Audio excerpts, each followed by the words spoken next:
What's up, guys? Wade Willis here to break down the season finale of Season 3 for Succession. What can I say? This episode was absolutely fantastic, and the season as a whole was great. More of a slow burn than the previous two seasons, but the last few episodes went beast mode for sure. This, of all the finales, was actually my favorite, and I thought the twist at the end was actually better than the twist at the end of the second one. For season 2, I kind of predicted what was going to happen. I feel like it kind of made sense. It was the only option for Kendall. But did I actually think the kids would defeat Logan? No, but the person who ended up stabbing them in the back, I was completely shocked by.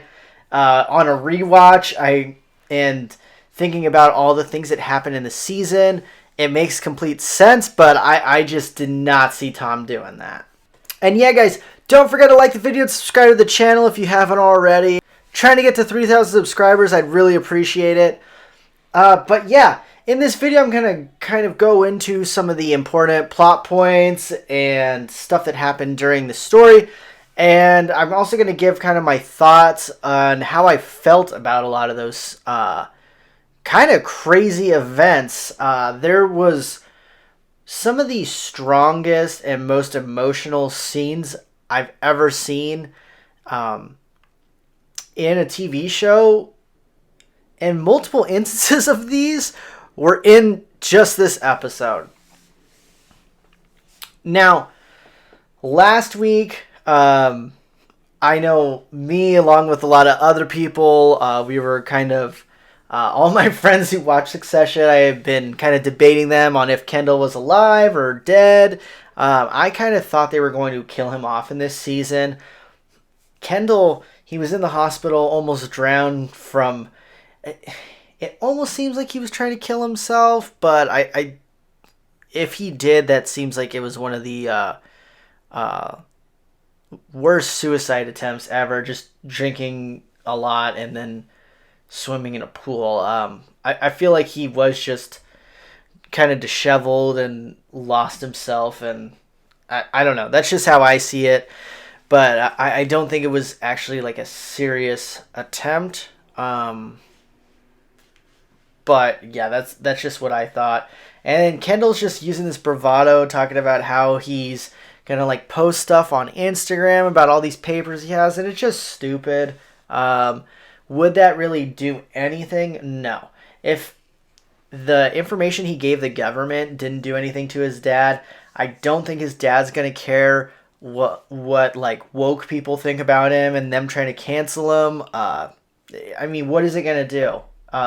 If anything, it would probably fire up more of that base, and people, even if the things were not good that were coming out, people who support the channel and that type of those types of ideology would have his back and just be going against kind of the quote-unquote woke mob that would be on Kendall's side. So I don't see kind of the point of it. It was just kind of silly. And ultimately, it doesn't seem like he's going to do it. Eventually, he has like an intervention with his siblings where they are worried about him. And this is kind of the first part of humanity that we are seeing in the siblings for the episode. It's almost like an intervention, and Kendall's being very guarded with it. He starts being a bit more receptive. Connor freaks the hell out on him, and I guess for me, like, I really like Connor's character, but his entitlement is probably the most annoying out of all of them, since to my knowledge, he has never actually had a job. Connor flips out, ends up that his girlfriend decides, you know what, fuck it, like, we can get engaged. Like, what's the worst that could happen? Which, to be honest, Connor is a dipshit, and I think she is like a nice person, but he's nice to her and does care about her and has a lot of money, so why would this be a bad option for her? I mean, if she likes him and likes being around him for the most part and is going to live comfortably, I don't blame her for taking that deal. Then we learn like everything is going kind of crazy with the Gojo deal. Gojo's market cap has surpassed Waystar Royco. And the one thing I want to point out, really, because I'm sure everyone's like going to talk about Logan and Madsen's like conversation with Roman there, and the acting just in that scene was fantastic. But the thing that I haven't seen many people mention is like on the boat ride over, I thought it was really kind of strange. Carrie's there. Yeah, she's attractive, and we all have been gathering that Logan is like banging her, and he's like, yeah, she's hot, right? Like, and it's just such a like douche move to just be like showing like, oh yeah, that girl's hot, right? Like that you're hooking up with, which it's like such a college dude move. And I had friends in college that would do stuff like when I was in college that would do stuff like that. 78-year-old man, very weird flex. And then he starts kind of like trying to pry and see if there's something wrong with Roman sexually, and like if there is an issue, he needs to fix it. Now there's a few ways to digest this whole thing. One of my friends was talking like, oh, like, does he need to go to a psychologist?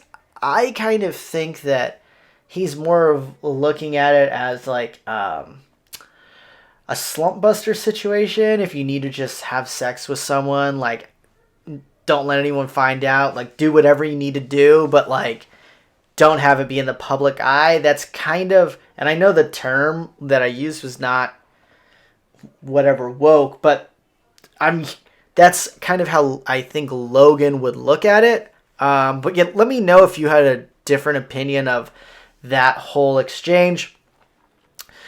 But yeah, essentially Madsen offers to buy the company, wants to basically take everyone out, keep Logan kind of in as a figurehead to a certain extent, and use Roman kind of to help the onboarding and the transition process, and says that Roman will be very important in that process.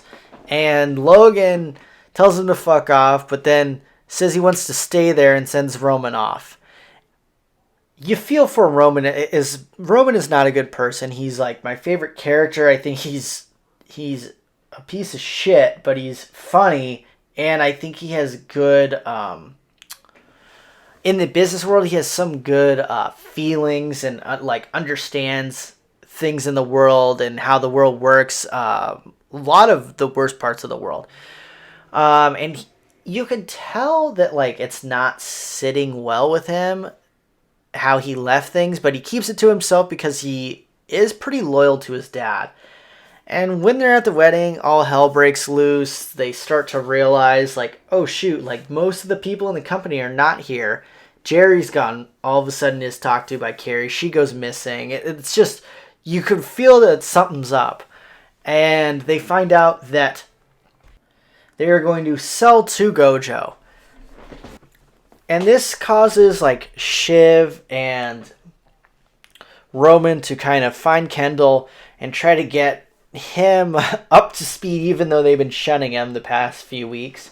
And Kendall just completely breaks down, and oh my gosh, the acting in this scene was so, it was so well done.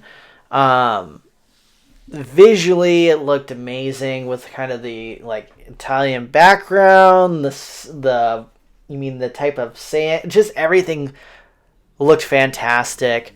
And Kendall ends up admitting to killing or being responsible. He says he killed that kid, the waiter. And he opens up to it, and then Roman starts kind of prying, and he's like, wait, so, like, you just left as soon as you crashed. And he's like, well, no, I tried to go and save him. And like, Roman's like, dude, you sound like a hero. You tried to save the kid. If it was me, I would have just left. And it's kind of the feeling I've had the whole time with the death of the kid. Should Kendall have been driving drunk or under the influence? No. I believe the kid was also under the influence at the same time too. And the kid is actually the one who grabbed the wheel and turned it into the lake. If they would have just ran it into the deer, I'm fairly certain they probably would have survived. You don't know, but it wasn't like Kendall was the one who did that. There's a lot of ways to look at it. You could say part of it's he's guilty because he was looking for. I get it, but I don't feel like it's as bad as a lot of people have been like talking about. Again, horrible, but the kid, I believe, was the waiter was also super messed up on alcohol and drugs. And if I'm wrong, let me know, but I'm pretty sure he was. And Kendall did try to dive in and save him. So I don't look at him in totally like as like the worst person ever, like a murderer. I feel like what he did was wrong. You should not be driving under the influence. And then he did have Daddy kind of save him, but and that's kind of the way Roman's kind of like shedding light on it. And the Shiv is kind of just there. She's trying to be a good sibling. I feel like she's as damaged as Roman is, and how hard it is for him to open up to someone and have like human emotion. He even is like, "Oh, sweet, leave me here with all the feelings." How he's talking to Kendall and talking about how like he's constantly making these really dark, messed up jokes, and honestly, I feel like that's exactly what Kendall needed. Kendall's like crying about the whole thing, saying that he feels he's so lonely and he's being eaten from the inside, stuff like that. And Roman's just like, well, yeah, I mean, he says something to the effect of that, like, yeah, I mean, but who was really the victim? Like, I had to wait like 3/4 of an hour for a gin and tonic at the wedding because we were missing a waiter. And it's so messed up, but that ends up, I mean, kind of releasing a lot of the tension in Kendall. And it was so uncomfortable that moment, but I like absolutely loved it. And it felt so real for these characters, how they would have acted in this situation.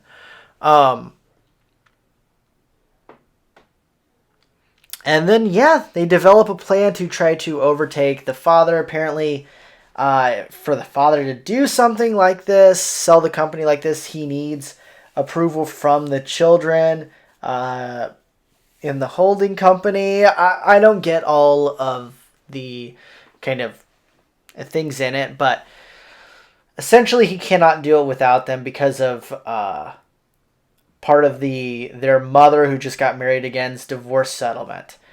And Shiv asked Tom to basically run a story saying that Logan's gonna like step down type of thing on ATN to kind of push things in their direction.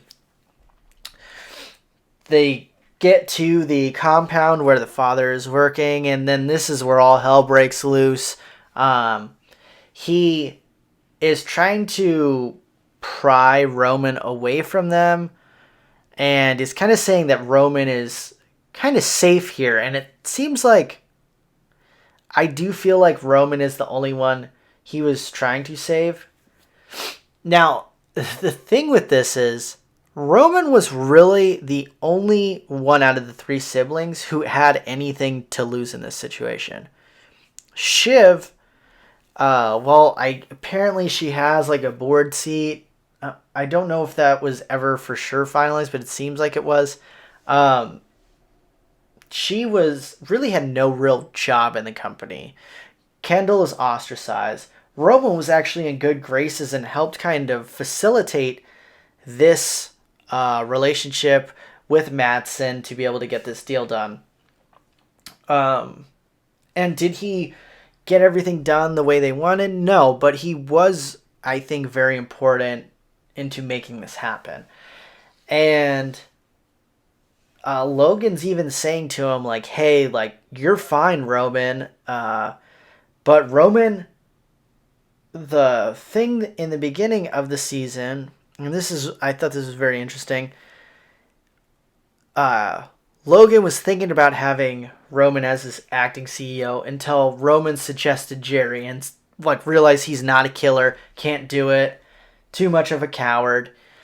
And then Roman actually stands up to Logan here, which is kind of what Logan has been wanting or wants to see that backbone in him, and it makes Logan lose it. We realize that their mom has basically screwed them over and changed her divorce papers, giving all the power back to Logan, so the kids actually have no power, and Roman is basically screwed here. Now, and so it's kind of interesting.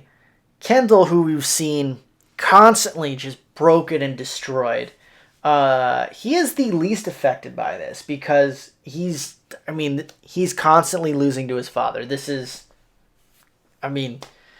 He's been waiting. Like, he's kind of callous to this.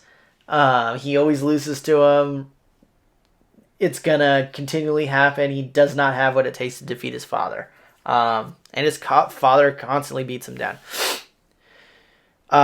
Roman was moving kind of in the right direction in his father's graces, other than the dick pic situation. But he was showing that he has some business acumen, and has been very loyal to his father. I think actually cares about his father's well-being more than any of the other siblings. Truly loves him. And he's just cut out at the legs, realizes that he probably screwed any chance of him having any role in the company in this merger because of this failed coup that he was going to do. And Shiv, she hasn't done anything really. She kind of did the deal, but the deal could have been done without the things that she gave up to give herself a seat. So she's been in bad graces the whole time. She hasn't really accomplished much. In my opinion, what has she actually done? She's burned a lot of bridges. I think she's a great politician, or has shown a lot of skills in that realm. But the business world, she's quite incompetent and doesn't see her flaws where Roman kind of does. But she ends up becoming distraught because she realizes they're trying to figure out who the hell screwed them and let their father know that they had this plan, and they realize it's Tom, or she does, and they have this scene, and it's very similar to The Godfather, at the end of the first Godfather. And man, that scene with Shiv and Tom, where he's playing the concerned husband, oh my gosh, what's wrong, and is holding her, and she just looks frightened, distraught, oh my gosh, I cannot believe this happened, when she's treated Tom like absolute shit since they've been married, on their wedding. And it's not like she was great to him probably before, but on the wedding night says, oh, I think we should have an open relationship.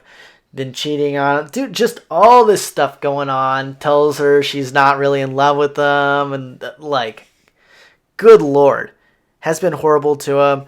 She's trying to make these plans. He's always wanting to see where he fits in her game, and she just doesn't care. She was willing to sell him off into prison. She's been horrible. And her time has been coming for him to finally make a killer move. And Tom really, in power rankings, has moved up so high in this company. He was willing to go to jail, willing to betray his own wife for Logan, which is, in Logan's book, like, absolute baller move. And yeah, that's how they end that shot of her just horrified, realizing that the person that she's married to just destroyed her chances of running the company she's been fighting for. And it was so powerful. This show is, to me, is the best thing on TV, and I know that's like the popular take right now. There hasn't been that many. There really hasn't been that many like really amazing shows like this since that I'm wondering what's going to happen next. Like every week since, like, I don't know, Game of Thrones. Everything else I've kind of seen more in a binge method or is some type of anime. Like I've seen shows, but like normal like TV drama, this just hits different. And just the mix between really some of the depressing things that this show's dealing with, and along with the comedy, it flows back and forth so well. And this probably wasn't my favorite season, but like the last 3 episodes are 3 of my favorite episodes of Succession, and this last one was probably my favorite episode for sure. And yeah, I'm just so impressed. But I'd love to hear what you guys thought about this crazy season and about this crazy episode in the comments below. Are you excited for season 4? Where do you guys think the show will start? I personally think there's going to be a bit of a time skip. I think we may get like 6 months to a year later, and we're going to see how the kids are kind of picking up the pieces. But those are my thoughts. Love to hear your guys's. I'm Wade Willis. Thanks, guys.